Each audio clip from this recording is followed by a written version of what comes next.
This article is titled Effects of Clinical Pathways in the Joint Replacement, a Meta-Analysis, and was authored by Fagiano, Sermius, Erkvan, Van Hecht, Barbieri, Marchisio, and Panella. The impact of clinical pathways was evaluated assessing the major outcomes of in-hospital hip and knee joint replacement processes, postoperative complications, number of patients discharged at home, length of in-hospital stay and direct costs. The aggregate overall results showed significantly fewer patients suffering postoperative complications in the clinical pathways group when compared with the standard care group. A shorter length of stay in the clinical pathway group was also observed, and lower costs during hospital stay were associated with the use of the clinical pathways.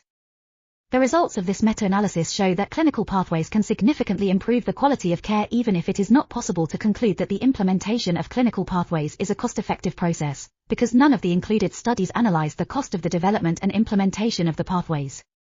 Based on the results, we assume that pathways have impact on the organization of care if the care process is structured in a standardized way. Teams critically analyze the actual organization of the process, and the multidisciplinary team is highly involved in the reorganization.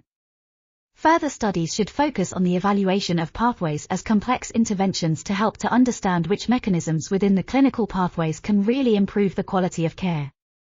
With the need for knee and hip joint replacement on the rise, the use of clinical pathways might contribute to better quality of care and cost effectiveness. We are article.tv. Links in the description below.